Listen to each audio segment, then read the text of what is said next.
Hello అండి, welcome to my channel Suma cooking.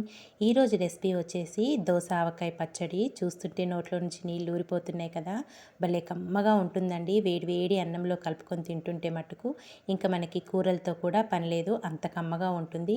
మనము పెళ్ళిళ్ళకి ఫంక్షన్లకి వెళ్ళినప్పుడు ఈ పచ్చడి అయితే సర్వ్ చేస్తుంటారు. చాలా సింపుల్గా ప్రిపేర్ చేసుకోవచ్చండి. ఈ దోస ఆవకాయ పచ్చడి అనేది ప్రిపేర్ చేసుకొని పెట్టుకుంటే మనకి ఒక 2 నెలలైనా పాడవకుండా చక్కగా ఫ్రెష్గా ఉంటుంది. మరి ఇంత మంచి రెసిపీని ఇప్పుడు ఎలా ప్రిపేర్ చేసుకోవాలో వీడియోలోకి అయితే వెళ్ళిపోదాము. దానికోసం ఇక్కడ నేను ఒక పావు కేజీ వరకున్న దోసకాయనైతే తీసుకున్న దోసకాయని శుభ్రంగా కడిగేసుకొని తడి లేకుండా చూసుకోవాలండి. లోపలున్న విత్తనాలు తీసేసి దోసకాయని పొట్టుతో సహా ఇలా చిన్న చిన్న ముక్కలుగా కట్ చేసుకోవాలి. దోసకాయ కట్ చేసేటప్పుడు చిన్న ముక్క తిని చూడండి, కొన్ని దోసకాయలు చేదనేటివి ఉంటాయి. మనం కట్ చేసుకున్న ఈ దోసకాయ ముక్కల్ని ఒక గిన్నె కానీ లేదంటే ఒక గ్లాస్ కానీ కొలత ప్రకారం పెట్టుకుంటే మీకు అన్ని కరెక్ట్ కొలత ప్రకారం వేసుకుంటే పచ్చడి అనేది చక్కగా పర్ఫెక్ట్గా వస్తుంది.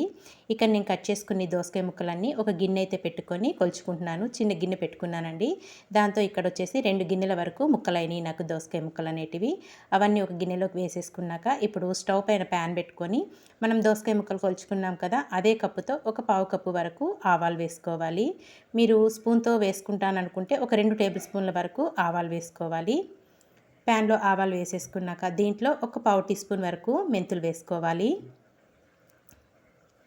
మెంతులు కూడా వేసుకొని ఇవి కలుపుకున్నాక ఇవి కొంచెం చిటపటమన్నాక ఇప్పుడు దీంట్లోకి వచ్చేసి ఒక టేబుల్ స్పూన్ వరకు జీలకర్ర వేసుకోండి. జీలకర్ర కూడా వేసుకొని మరొక నిమిషం పాటు ఫ్రై చేసుకోవాలి. జీలకర్ర ముందే వేసుకుంటే తొందరగా వేగిపోతుంది కాబట్టి లాస్ట్లో జీలకర్ర వేసుకోండి. ఇవన్నీ వేగిపోయాక ఇంక ఇప్పుడు స్టవ్ ఆఫ్ చేసేసుకొని ఇవి కొంచెం చల్లారాక మెత్తగా గ్రైండ్ చేసేసుకోవాలి. చూసారు కదా, ఇక్కడైతే ఇలా మెత్తగా గ్రైండ్ చేసేసుకోవాలి. ఇలా గ్రైండ్ చేసుకున్న ఈ పొడినంతా మనం కట్ చేసి పెట్టుకున్నాం కదండి దోసకాయ ముక్కలు, ఈ ముక్కల్లో అయితే వేసేసుకోవాలి.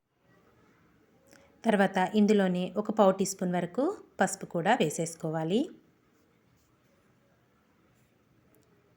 ఇందులోనే మనం ఏ కప్పుతోనైతే దోసకాయ ముక్కలు కొలుచుకున్నామో అదే కప్పుతో ఫుల్గా కాకుండా కొంచెం తగ్గించి కారం అనేది వేసుకోండి. ఒకవేళ మీరు కొంచెం స్పైసీగా తింటారు అనుకుంటే కనుక ఫుల్గా కూడా కప్పు వేసేసుకోవచ్చండి కారం. నేనైతే కారం అయితే ఫుల్గా కాకుండా కొంచెం తగ్గించి వేసుకున్నాను కప్పుకి. ఇందులోనే మనం కొలుచుకున్నాం కదా కారం, ఇవన్నీ ఆ కప్పుతోనే పావు కప్పు వరకు ఉప్పు కూడా వేసేసుకొని ఒక 10 నుంచి 15 వరకు వెల్లుల్లి రెబ్బలు పొట్టు తీసేసుకొని వేసేసుకొని ఇదంతా బాగా మిక్స్ చేసేసుకోవాలి. మనం వేసుకున్న ఆవపిండి, ఉప్పు, కారం, పసుపు అంతా దోసకాయ ముక్కలకు పట్టే విధంగా బాగా మిక్స్ చేసేసుకోవాలి. చాలా సింపుల్గా ప్రిపేర్ చేసుకోవచ్చండి, ఎక్కువ టైం కూడా పట్టదు మనకి. ఇప్పుడు మనం తాలింపు వేసేసుకుందాం ఈ పచ్చడికైతే. ఇక్కడైతే మనం కొలుచుకున్నాం కదా దోసకాయ ముక్కలు, ఇవన్నీ అదే కప్పుతో ఒక కప్పు వరకు ఆయిల్ వేసుకోవాలి ప్యాన్లో. కరెక్ట్గా మీరు నేను చూపించిన విధంగా కొలత ప్రకారం పెట్టుకోండి. మీకు ఉప్పు, కారం అనేది కరెక్ట్గా సరిపోతే చాలా బాగుంటుంది పచ్చడి కూడా.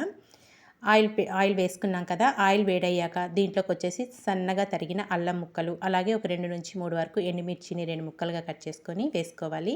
ఇందులోనే కొద్దిగా కరివేపాకు, ఇవన్నీ వేసేసుకొని తాలింపు అనేది బాగా ఫ్రై చేసుకోవాలి.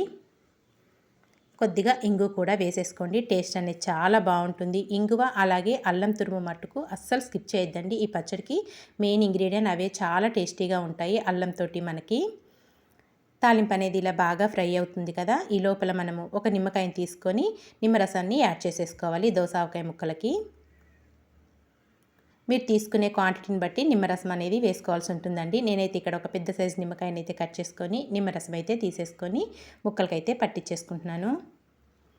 ఇదంతా మళ్ళీ ఒకసారి బాగా కలుపుకోవాలి. ఇదంతా ఇలా బాగా కలుపుకున్నాక ఇంక ఇప్పుడు మనకి తాలింపు కూడా చల్లారిపోయింది. తాలింపు ఫ్రై అయిపోయింది కదా, చల్లారాక ఈ తాలింపునంతా ఇప్పుడు దోసకాయ ముక్కల్లో వేసేసుకొని ఇదంతా బాగా మిక్స్ చేసేసుకోవాలి. చక్కగా దోసకాయ ముక్కలకు పట్టే విధంగా మనం వేసుకున్న ఆయిల్ అనేది బాగా మిక్స్ చేసేసుకోవాలండి. ఇదంతా ఇలా కలుపుకొని ఒక 4 నుంచి 5 గంటలైనా మూత పెట్టుకొని పక్కన పెట్టుకుంటే మనకు ఆయిల్ అనేది చక్కగా పైకి స్ప్రెడ్ అవుతుందండి. ఒక 4 గంటల తర్వాత అయితే ఇంకా వేడి వేడి అన్నంలో వేసుకొని తింటే నిజంగా భలే ఉంటుంది. మనం నిమ్మరసం కూడా పిండుకున్నాం కదా, తినేటప్పుడు మనకు ఆ దోసకాయ ముక్క అనేది కరకరలాడుతూ చాలా బాగుంటుంది. ఎంత సింపుల్గా ప్రిపేర్ చేసుకున్నామో చూసారు కదా, టేస్ట్ కూడా అంతే బాగుంటుంది. ఒక 4 గంటలైతే నేను మూత పెట్టేసి పక్కన పెట్టేసుకుంటున్నాను. ఒక 4 గంటల తర్వాత అయితే మీకు చూపిస్తానండి. ఒక 4 గంటల తర్వాత అయితే చూసారు కదా, ఆయిల్ అనేది చక్కగా పైకి తేలింది. కరెక్ట్‌గా సరిపోతుందండి మనం వేసుకున్న కప్పు ఆయిల్ అయితే. మళ్ళీ ఇదంతా ఒక్కసారి పచ్చడిని బాగా మిక్స్ చేసేసుకొని ఒకసారి సాల్ట్ అనేది చెక్ చేసుకోండి. సరిపోకపోతే ఇప్పుడు కలుపుకునేటప్పుడు సాల్ట్ అనేది వేసుకొని కలుపుకొని ఒక గాజు బాటిల్‌లో స్టోర్ చేసుకుంటే బయట పెట్టుకుంటే ఒక 2 నెలలైనా పాడవకుండా ఉంటుందండి. మనము తడి అనేది తగలకుండా చక్కగా ఈ పచ్చడి అనేది ప్రిపేర్ చేసుకున్నాం కాబట్టి అస్సలు పాడవదు. అదే ఫ్రిడ్జ్‌లో పెట్టుకుంటే గనక ఒక 3 నెలలైనా ఫ్రెష్‌గా ఉంటుందండి. మరి మీకు నచ్చిందా దోస ఆవకాయ పచ్చడి అనేది? నచ్చితే మీరు కూడా తప్పకుండా ట్రై చేశాక మీకు ఎలా వచ్చిందో ఒక చిన్న కామెంట్ అయితే చేసేయండి.